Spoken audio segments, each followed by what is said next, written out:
नमस्कार दोस्तों। आज अपन इस वीडियो में बात करेंगे फोलिक एसिड टेबलेट्स के बारे में। दोस्तों काफी इंपॉर्टेंट होती है फोलिक एसिड। जो फोलिक एसिड होता है अपने शरीर के लिए काफी एसेंशियल भी होता है। ये एक प्रकार से विटामिन होता है, विटामिन बी कॉम्प्लेक्स का एक विटामिन होता है, विटामिन B9 बोलते हैं इसको, फोलिक एसिड। तो इस फोलिक एसिड की टेबलेट्स आती है, आखिर पता करते हैं क्यों दी जाती है। ये काफी जो प्रेग्नेंट फीमेल्स होती है, वुमेन्स होती है या फिर एडोलसेंट गर्ल्स होती है, जो 12 से लेके 18 ईयर्स तक की जो फीमेल्स होती है, गर्ल्स होती है, उनको दी जाती है।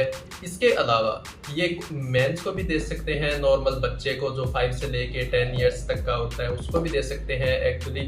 तो ये क्या काम करता है, किस प्रकार अपने शरीर में काम करता है और कौन सी डिजीज कंडीशंस को ये प्रिवेंट करता है, होने से बचाता है।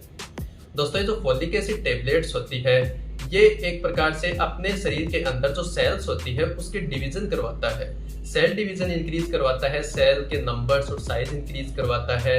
इसी के साथ में ये अपना जो आरबीसीज होती है, रेड ब्लड सेल्स होती है, उस पर भी काम करता है, उसके न्यू फॉर्मेशन में हेल्प करता है, उसके मैच्योरेशन में हेल्प करता है और इसी के साथ साथ ये नया ब्लड सेल्स बनाने का काम करता है।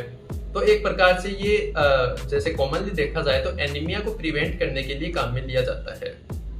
एनीमिया मतलब अगर किसी के आयरन डेफिशिएंसी एनीमिया हो, किसी के आयरन की कमी से एनीमिया मतलब खून की कमी हो गई हो, या फिर किसी के कोई भी कारण की वजह से अगर उसकी खून की कमी होती है, ब्लड की कमी होती है, जिसको एनीमिया बोलते हैं, तो उससे प्रिवेंट अपने को पता चल जाता है। अगर किसी का हीमोग्लोबिन 10 आ रहा है, 8 आ रहा है, तो अपन प्रोफाइलेक्टिक भी इसको स्टार्ट कर सकते हैं। या फिर अगर होने की वजह से किसी की खून की कमी हो रही है तो उस कंडीशन में विटामिन B9 जो फोलिक एसिड होती है टेबलेट्स वो। इसके अलावा दोस्तों जो प्रेग्नेंट फीमेल्स होती है उनको इसलिए दी जाती है ताकि उनका जो होने वाला बच्चा होता है उनमें एक डिजीज कंडीशन नहीं पाई जाए, जिसको न्यूरल ट्यूब डिफेक्ट बोलते हैं, एनटीडी के नाम से जानते हैं इसको।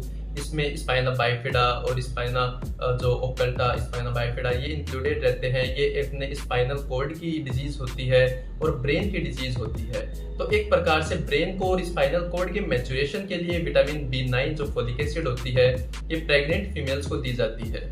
ये विटामिन B9 फोलिक एसिड जो टेबलेट्स होती है जितनी भी प्रेग्नेंट फीमेल्स होती है उन सभी को दी जाती है और उन सभी को लेना आवश्यक होता है एक अच्छा बेबी पाने के लिए। अगर वो नहीं लेती है विटामिन B9 या फिर इसकी कमी हो जाती है बेबी में, तो उस कंडीशन में बेबी में डिजीज कंडीशन जैसे ब्रेन की पाई जा सकती है, स्पाइनल कॉर्ड की कॉमनली देखी जाती है, जैसे स्पाइना बाइफिडा बोलते हैं उसको। तो दोस्तों ये जो विटामिन B9 जो होती है फोलिक एसिड, ये जो प्रेग्नेंट फीमेल्स होती है उसको कब स्टार्ट करनी चाहिए। अगर इसका अपन आइडियल टाइम देखें, एकदम स्पेसिफिक टाइम देखें, तो वो इस प्रकार होता है कि जैसे कोई भी प्लान कर रहा है कि हमको बेबी चाहिए, तो उसके 1 महीने पहले ही फोलिक एसिड टेबलेट्स स्टार्ट कर देनी चाहिए।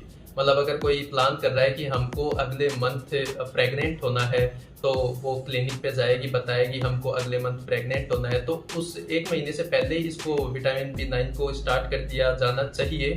जो कि इंडिया में अभी इतना ऐसा होता नहीं है। इंडिया में क्या होता है कि जैसे जब भी प्रेग्नेंट फीमेल प्रेग्नेंट होती है उसके बाद में क्लिनिक जाती है और उसके बाद में स्टार्ट किया जाता है विटामिन B9 फोलिक एसिड। दोस्तों इसको प्रेगनेंसी के 12 वीक्स तक कंटिन्यू किया जाता है। 12 वीक्स के बाद में vitamin B9 folic acid discontinue हो जाता है और आयरन की जो टेबलेट्स होती है, कैल्शियम की टेबलेट्स होती है, वो 16 वीक से स्टार्ट हो जाती है प्रेग्नेंट में। तो दोस्तों इस प्रकार ये विटामिन B9 फोलिक एसिड जो होती है ये काम करती है, जो प्रेग्नेंट फीमेल्स के लिए भी बहुत रिस्पॉन्सिबल होती है। और इसके अलावा नॉर्मल फीमेल्स होती है या नॉर्मल मेंस होते हैं, उनमें एनीमिया की कंडीशन को ठीक करने के लिए काम में ली जाती है। दोस्तों जो फोलिक एसिड होती है काफ़ी डोजेज में अवेलेबल रहती है मार्केट में, 400 माइक्रोग्राम, 500 माइक्रोग्राम, इस प्रकार से। ज़्यादातर प्रेगनेंसी में 400 माइक्रोग्राम दी जाती है, या फिर जो एडोलसेंट गर्ल्स होती है उनको 500 माइक्रोग्राम दी जाती है। जो वाइफ्स के अंडर आती है एक प्रोग्राम होता है weekly iron folic acid tablets, जिसमें 100 mg आयरन आता है, 500 माइक्रोग्राम जो होता है वो फोलिक एसिड आता है, वीकली दी जाती है। तो दोस्तों जो फोलिक एसिड टेबलेट्स होती है इस प्रकार काम करती है अपने शरीर में। दोस्तों इसकी मार्केट में बात करें तो मार्केट में लगभग ये कॉस्टली आती है थोड़ी, 150 रुपीज़ तक इसकी जो 10 या 30 टेबलेट्स होती है वो अवेलेबल रहती है। लेकिन आपको कभी भी आयरन या फोलिक एसिड की टेबलेट्स चाहिए, आप government PHC CHC government hospitals कहीं पे भी जाइए, आपको फ्री ऑफ कॉस्ट मिल जाएगी। तो दोस्तों ये जो फॉलिक एसिड टेबलेट्स होती है ये इसके अगर हम दुष्प्रभाव की अगर अपन बात करें तो ये नॉर्मली अपने विटामिन बी कॉम्प्लेक्स का विटामिन ही होता है, तो इसके ज़्यादा दुष्प्रभाव नहीं देखे जाते हैं किसी में भी। लेकिन दोस्तों आप कभी भी vitamin B9 folic acid tablets लो तो इसको आप हमेशा डॉक्टर के परामर्श से ही ले, डॉक्टर के प्रिस्क्रिप्शन से ही ले। कभी भी आप अपने हाथ से कोई भी सेल्फ मेडिकेशन, कोई भी ट्रीटमेंट ना लें। दोस्तों फॉलिक एसिड टेबलेट्स की इन्फॉर्मेशन आपको थोड़ी भी इंफॉर्मेटिव लगी हो, थोड़ी भी नॉलेजेबल लगी हो तो वीडियो को लाइक एंड कमेंट जरूर कर दें। चैनल को सब्सक्राइब करना ना भूलें। Thank you.